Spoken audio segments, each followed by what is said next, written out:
Bonjour, mes amis.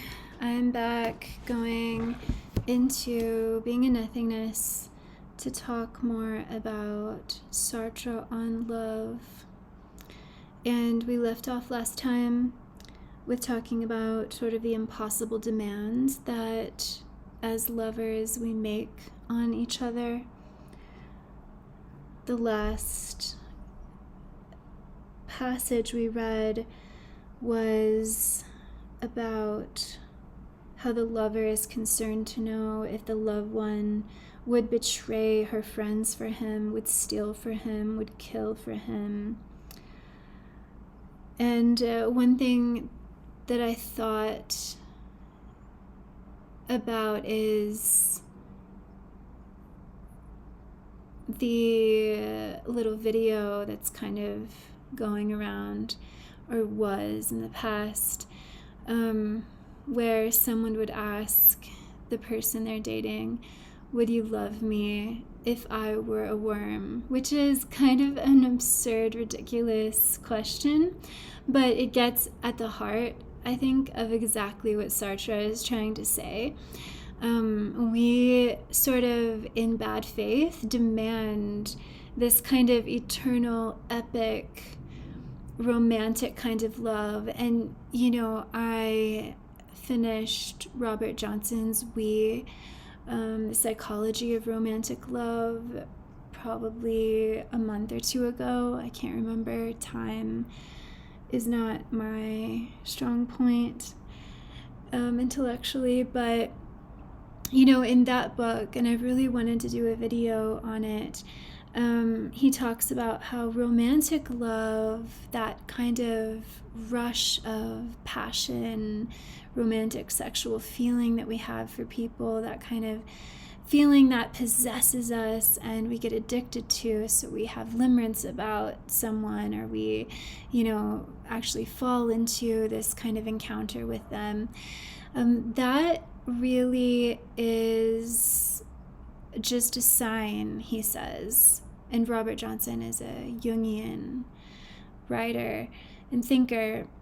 That's a sign from our soul, a calling from our soul to address the anima or animus within. Those people who say, and most of us do, that we have a type. Well, we can ask ourselves, what archetype is that the people who we say we're attracted to, what are they trying to, what are they symbolizing for us?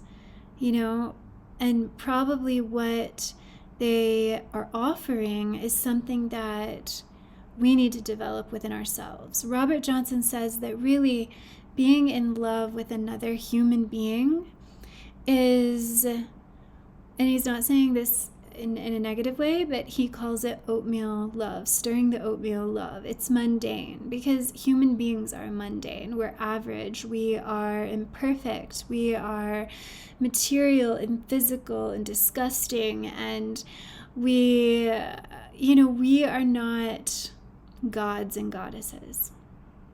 And I think there's a time and a place for us to kind of use that rhetoric towards ourselves, to build ourselves up, because that's the other side of it, that we can and have to step into the archetype sometimes. We just can't identify it because we are human, even if we have the spark of the divine within us, and we're all going through all of these incarnations to become the companion of God. We are thoroughly in this kind of material world. And so I don't know, that book, I guess this is kind of a caveat. We're supposed to be talking about Sartre, but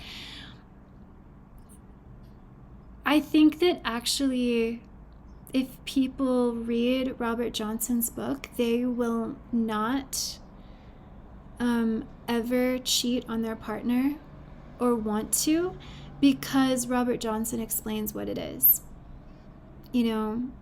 you're attracted outside of your committed relationship. Now, I'm not talking about polyamory. I'm talking about people who are monogamous, I think. I mean, I guess if you're polyamorous, you can cheat. It's all about just honesty, right? I'm mainly just thinking of, like, in my mind right now, it's like a hetero monogamous couple, okay? And but I'm sure it can apply for everyone, right? You won't want to go outside of your committed relationship because you'll realize what's going on. You know, you'll realize the drama that's attracting you and why it's attracting you, and that really you should go inside. Which is why, you know, sometimes I ask, you know, it's just so interesting that Carl Jung had all of these sort of female clients that, I mean, and I know that Freud said that the cure is a love cure, like the therapeutic cure. They were big on transference, like you have to have transference in your therapy session. So maybe it was just, you know, inevitable, but it's so interesting that Carl Jung wrote about the shadow, and he wrote about projection and the anima and animus. And that didn't actually, which I guess is going against what I just said, that no one would, you know, want to even cheat on their partners if they've read this book. But he didn't realize it as a projection. I think that Emma Jung did, though, because I just read her book, and I'm going to have to make a video about that too. But alas, why are we... I blame the heavens. I don't know. I've just felt really weird today, honestly, I have to say. And I thought, oh, you know, I've been wanting to make a video for so long and spend time with all of you. And I've been putting it off so I could do it today. And then now it's almost 5. Okay, but let's go back. I should have told you could skip. Okay. Let's go on. So I'm on page 490. I've just highlighted a lot of different passages. I really, really liked this section. I'm actually quite a bit ahead on his chapter about to have, to do, and to be, which I'm finding really fascinating. But I really want to go explore more in this section about love and desire and sex and masochism and sadism and the object we and the subject we. It's just all really psychologically interesting to me. So I think that in love we have this fantasy of being safe. That's what Sartre is saying as well.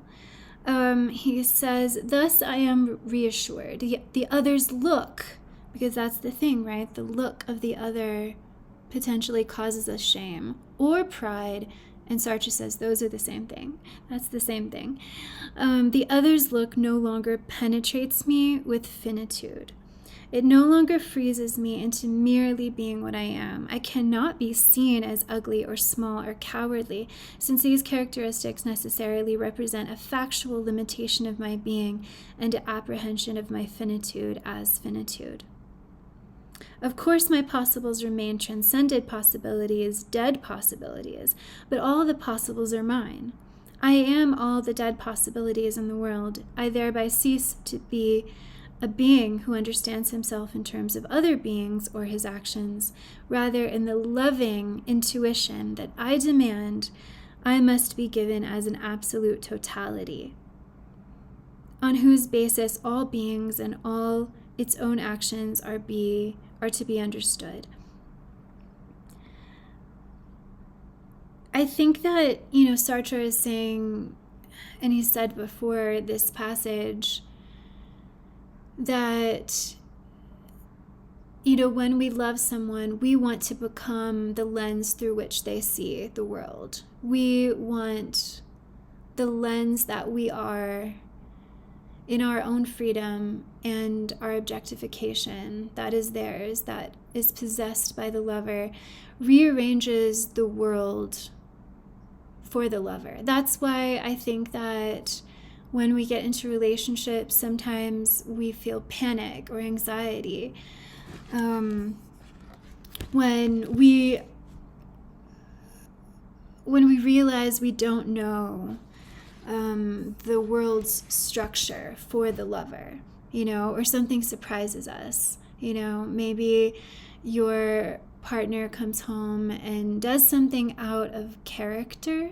For instance, there we have the desire for the lover to be an in itself, to be a fixed person with limited freedom, but enough freedom to choose us, just not enough freedom to not choose us or be surprising in a disturbing way.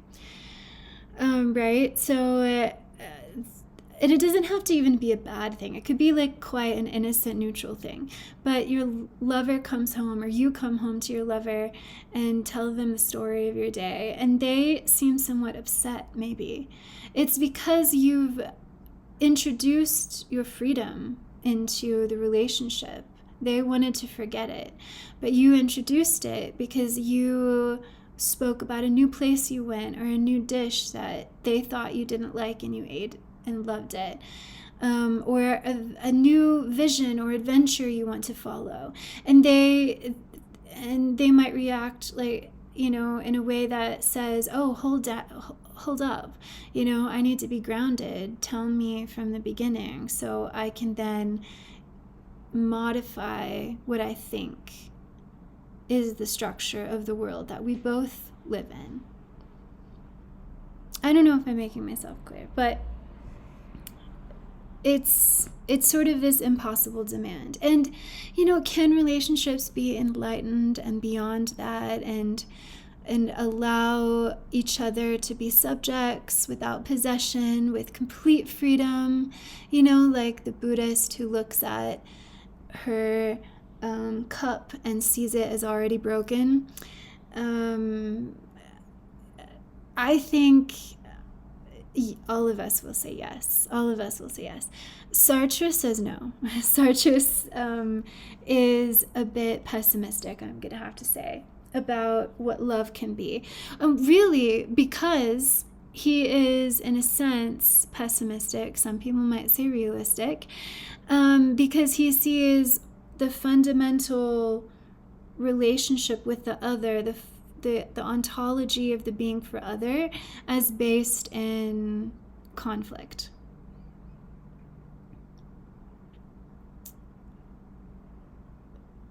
Because there's this, because Sartre feels that who we are freedom. We are the possibilities that we project forward.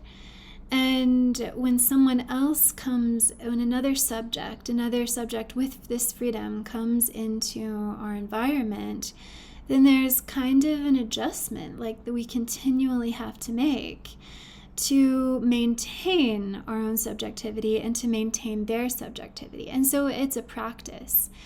And, I don't think Sartre really gives human beings enough credit for being able to do that. Like, that's the practice, that's the path that we're on. But in a way, I think Sartre talks about the shadow side of love. So just let's remember that. And that's why the next passage I'm going to read is about the master-slave Hegelian dialectic. The other's freedom must undergo an absolute metamorphosis for me to achieve the condition of the loved one. Look at what we ask of each other. So far, this description fits Hegel's famous description of the relations between master and slave quite well. What Hegel's master is for the slave is what the lover wants to be for his loved one. But the analogy ends here, because the master in Hegel's account only demands the slave's freedom laterally and, so to speak, implicitly, whereas the lover demands the beloved's freedom first. In this sense, if I am to be loved by the other, I must be freely chosen as loved. We know that in the common terminology of love, the loved one is referred to as the chosen, but This choice must not be relative and contingent. The lover is irritated and feels himself devalued by the thought that the loved one chose him among others. So if I had not come to this town, if I had not visited X's house, you would not have known me and you would not have loved me. This distresses the lover.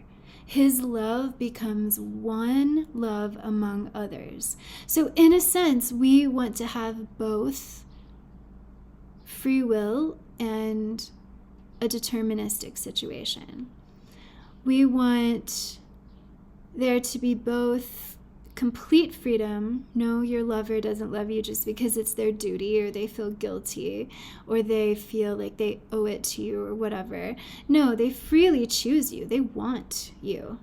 But also, there's a limitation then that gets set on that. There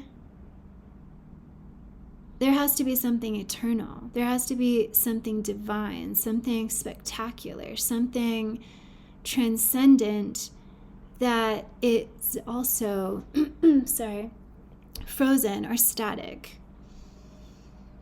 It has to be a love story. It's not just that we were in the same town for convenience and it could have been anyone. No, it has to be you. Soulmate, right? I think that, just a second. I think that Sartre would say that any sort of idea of soulmate is in bad faith, because we just want the delusion that this person was made for us. Going back to the text, it becomes a love within the world, an object that presupposes the world and that can in turn exist for others. To express what he demands, he uses clumsy words sullied by thinghood. He says, we were made for each other, or even uses the phrase kindred spirit. I think I don't know what that was originally in French, but I think in 2025, we'd say like twin flames or soulmates or something like that. But this requires interpretation. He knows full well what the idea of being made for each other, that this idea refers to an original choice. In fact, what the lover demands is that the loved one should have made an absolute choice of him, an absolute choice. That means his loved one's being in the world must be a loving being. I demand of her that her freely arising being should have as its sole and absolute end her choice of me. So here you see like the contradiction, the paradox here. I.e., that she should have chosen to be in order to found my objecthood and my facticity. In this way, my facticity is saved. So,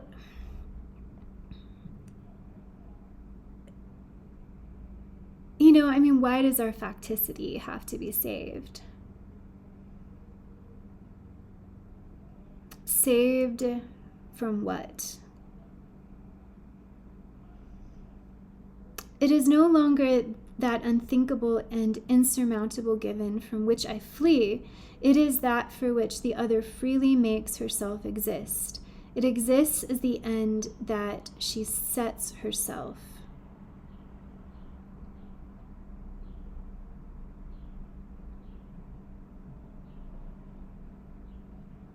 I don't know, tell me what you think about this section. I think, he is just talking about how we sort of infuse our love relationship with the fundamental fantasy that human beings have to be completed, to be, instead of just to be a self, instead of a project of selfing, instead of just a being that does. We want to be a being that is. Why do we want that? And Sartre will say several times throughout this text that, this is the reason that we've created God, because, maybe we can't completely believe it of ourselves, but we can believe it of an external, sort of immaterial being, right? That's supposedly perfect.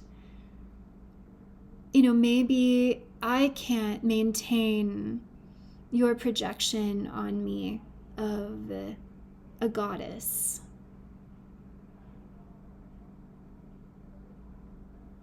Or you can't maintain my projection upon you to be a god. But then, so this makes us feel vulnerable. It makes us feel anxious. We don't want the freedom that we're quote unquote condemned to. So we then give it to this God that we've created so that it's there and it's safe.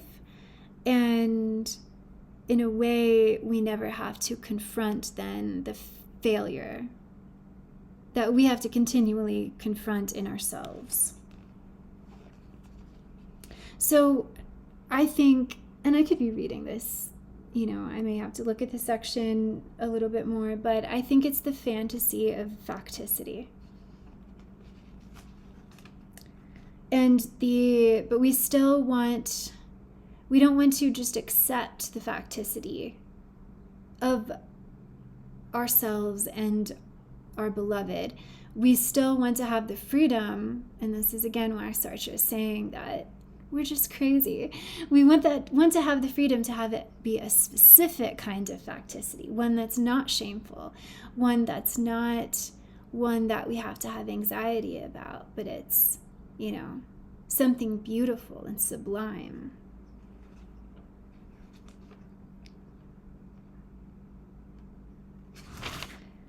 All right, let's go maybe to the next page. Oh, this is really interesting because then he gets into seduction. I wrote at the top of my page, seduction means making myself into a fascinating object. Such is therefore the lover's true aim, insofar as his love is an enterprise, a project for him. This project must give rise to a conflict. The loved one indeed apprehends the lover as an object other among others, which means she perceives him against the ground of the world, transcends him and utilizes him. The loved one is the one who looks. The loved one cannot wish to love. The lover must therefore seduce the loved one, and his love cannot be distinguished from this enterprise of seduction. In seducing the other, my aim is not at all to reveal my subjectivity to her. In any case, I would not be able to do this except by looking at the other. But through that look, I would cause the other's subjectivity to disappear, which is what I want to assimilate.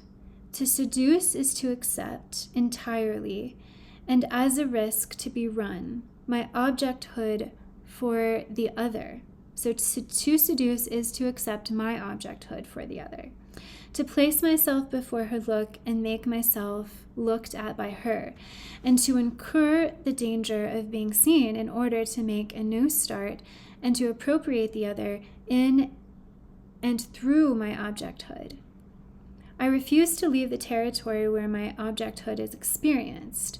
This is the ground on which I want to take up the struggle by making myself into a fascinating object. So it's really interesting that in, seducing another person, you don't mind having your subjectivity flee from you. But you are an object that's fascinating. You are an object that's desired. You are an object that's wanted. And in a sense, when we're seducing another, we're also, yes, they are the one that's looking at us. And it's supposed to be a subject looking at an object. But we capture them and possess them, right? To be seduced is, in a sense, to have our attention taken up and directed. So our freedom is limited because our attention then is directed toward the fascinating object. It puts us under a spell. Right? So I think there's constantly this going back and forth with people that Sartre is trying to talk about. At one moment, this is our intention, but then that sort of fails, and what we think is happening is actually the opposite of it is happening, right? And so it's this kind of continual dynamic that I think creates the layer of anxiety then that can be present in a particular relationship. At one point, we're together, we're a team, we're on Instagram, people love us, they're jealous of us, whatever. We feel secure, and then something disrupts that security. Something breaks the spell, something breaks the fantasy that we've had. And I just think that when I think of seduction, I always think of Instagram. Like when we're taking beautiful pictures, we're wanting people to look at us or to look at our picture, to look at the life that we're curating. And then you post another picture because that doesn't last very long, right? To gather more attention, and then to gather more attention.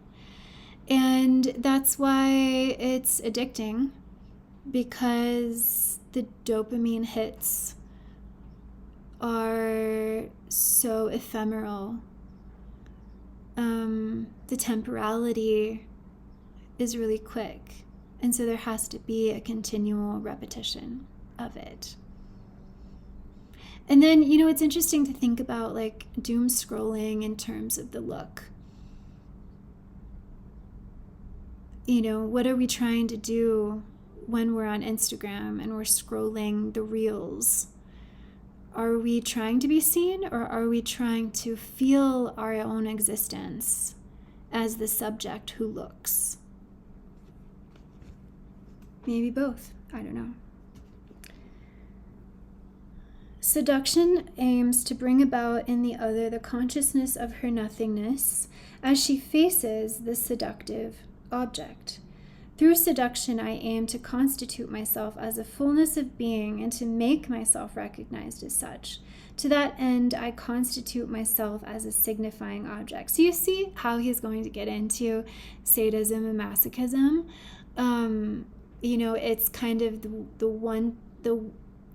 the desire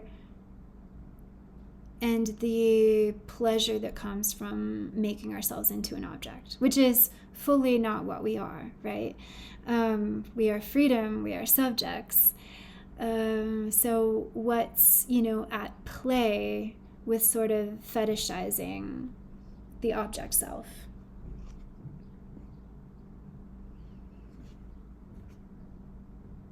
I'm going to go on to the next page. There's just so many passages. Do I want to skip a page?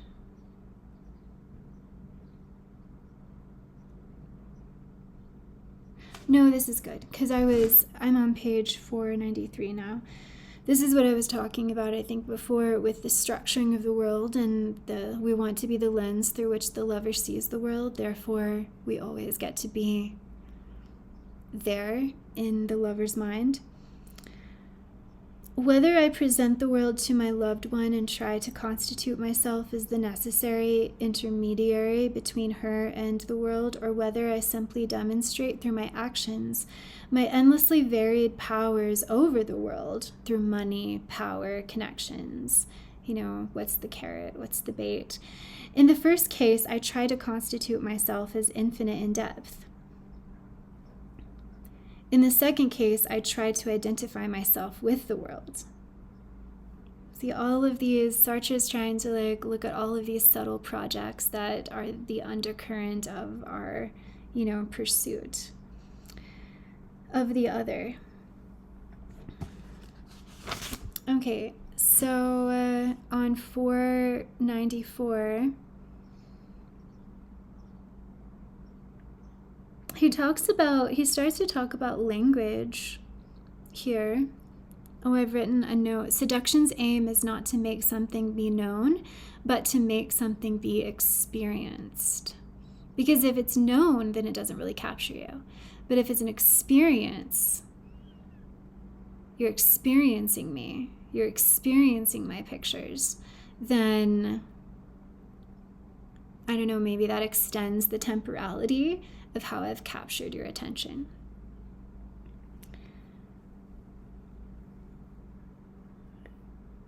So it's interesting how he talks about language here, especially just, I always think of Wittgenstein. He talks about a fascinating language. And I put here that language is a phenomenon of flight from myself. Language is a sacred object. It reveals to me the freedom of the person silently listening to me. I'm just reading kind of like my notes right here.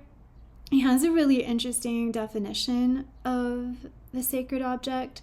And I think what he's trying to say here and throughout is that we're trying to experience freedom. But it's hard to experience our own freedom, maybe, as we are in the world with others. So we try to experience it through the freedom of the other.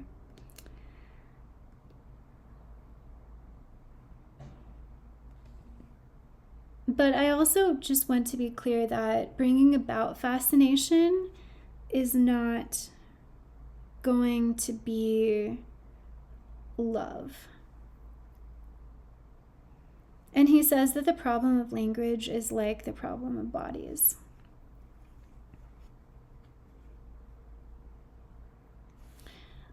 But in this first attempt to find a fascinating language, I am groping blindly, as all I have to guide me is the abstract and empty form of my objecthood for the other. I cannot even conceive of the effect that my movements or my attitude will have, since they are always reclaimed and founded by a freedom that will surpass them, and since they can have meaning only if this freedom confers it on them. In this way, the meaning of my expressions always escapes me. So seducing someone and making yourself into a sort of container for people to project their own archetypes on you, or to try to be an archetype, that is a fascinating object. We also seduce others with our words. And I think really you can apply what Sartre is saying here to just all communication, that we might have a particular intention when we are speaking, but that might be misread, that might never be received.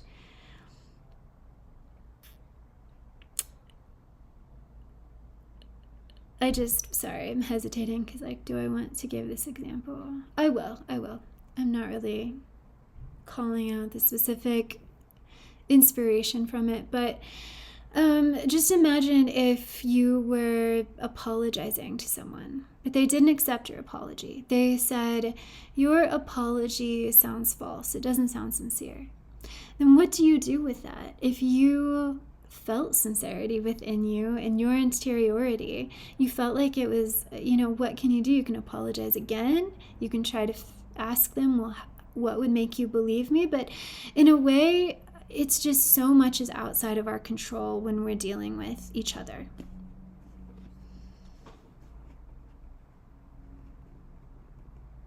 I never know exactly if I am signifying what I want to signify, or even if I am signifying.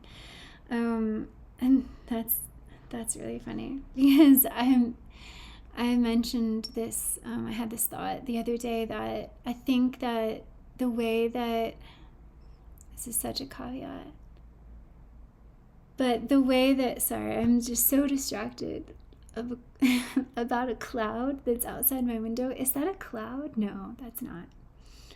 I was just like, that looks like the cross of Jesus or something. Like, what's happening? I'm having like an ecstatic, esoteric experience. No, it's not. It's like a telephone pole that's like white and the same color as clouds, and it's blending. Okay, I'm fine. I was having, just, you can skip 5 minutes from now. Just please do. I had this thought that I think the way I grew up, because I grew up with a parent who was never really trying to listen to me or reconcile or hear me. It was always, there was another game that was being played, one of like manipulation and gaslighting, etc., which was really confusing to me as a child, because I thought my game was that I was trying to communicate and have the other person hear me. And so I think that I've had moments where I've said something and then someone else, in the area responds to that. Not like it was a question, but they just are commenting on what I just said. Even, I don't know, sometimes in classes, I think I speak and then I just assume no one's going to listen to me or hear me. And so when someone repeats something that I've said to me and then says something else, I am kind of taken aback. I'm like, oh, wait, I wasn't just talking into this vacuum. Like, you actually heard what I said. So I think sometimes I'm surprised. So I get that. I get, even if I am signifying. So you don't know. You don't know. Okay, sorry. If you skipped, I hope you're back on.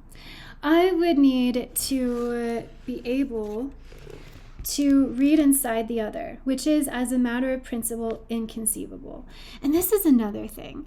I always thought that, when two people are trying to understand each other, it's a struggle, right? Like, all you have is your language and your energy and your facial expressions and the tone of your voice. That's all you have, right? But if you're so desperately trying to communicate with another and they're trying to communicate with you and listen and hear you, it seems like it can't ever be perfect.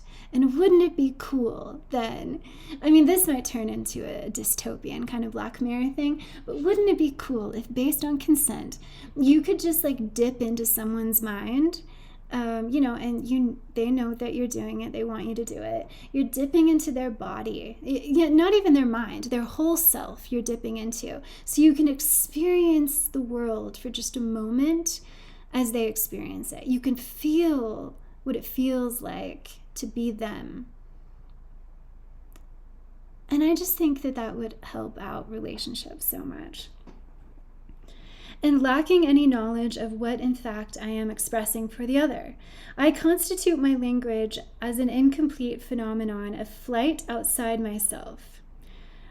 From the moment I express myself, I can only guess at the meaning of what I express, which is to say, in short, the meaning of what I am. Since from this perspective, to express and to be are one and the same. Yeah, so if I feel like no one understands me, both the being and the language is just right there, right? In that one sentence. If no one can understand what I'm saying, then in a way, no one can understand me. If no one can understand my expression. And it just leads us continually back to where I think Sartre wants us to go, which is our inevitable isolation. We're even alienated from ourselves, in a sense. The other is always there, present and experienced as that which gives language its meaning. Each expression, each gesture, each word is, on my side, a particular trial of the other's alienating reality.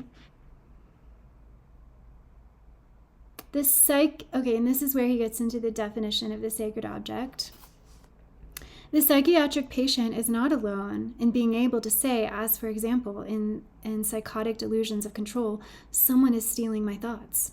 Rather, the very fact of expression is a theft of one's thought, since the thought needs the help of an alienating freedom in order to constitute itself as object. That is why this first dimension of language, insofar as I make use of it for the other, is sacred. A sacred object is, in effect, an object in the world that points to a transcendence beyond the world. Language reveals to me the freedom of the person silently listening to me, i.e., his transcendent. There is no route which, beginning from my objecthood, can indicate my transcendence to the other. In this way, language remains for the other just a property of a magical object. And a magical object itself, here's like another great definition, it is an action at a distance whose effect the other knows exactly. Thus the word sacred when I am the one using it, and thus the word is sacred when I am the one using it, and magical when heard by the other. So I do not know my language any better than I know my body for the other. I cannot hear myself speaking or see myself smiling. The problem of language is exactly parallel to the problem of bodies. However, even if the activity of fascination were to bring about in the other a being fascinated, it would not succeed on its own in bringing about love. And then he asks, when therefore does the loved one become a lover in her turn? So maybe we'll pick up the answer to that next time. So I think Sartre is saying that we're always failing at our intention toward each other, inevitably. Even if like in this moment, we're not. It's inevitable that there will be a moment in which there is a failure. And if there are so many failures, then Sartre says that we switch to another sort of strategy. And so I think that when he says to fascinate someone is not to have them love you, but then if we ask then, well, how, or think that, well, maybe then it's better to be in the realm of love. But in a way, for Sartre, it's not going to be ever it's not ever going to be the level of satisfaction that you're looking for. Sometimes I think that Sartre just really, instead of writing this book, just needed to go to a therapist and figure out his own shadows. But of course, then I would hate that, because then I wouldn't get to obsess over being a nothingness.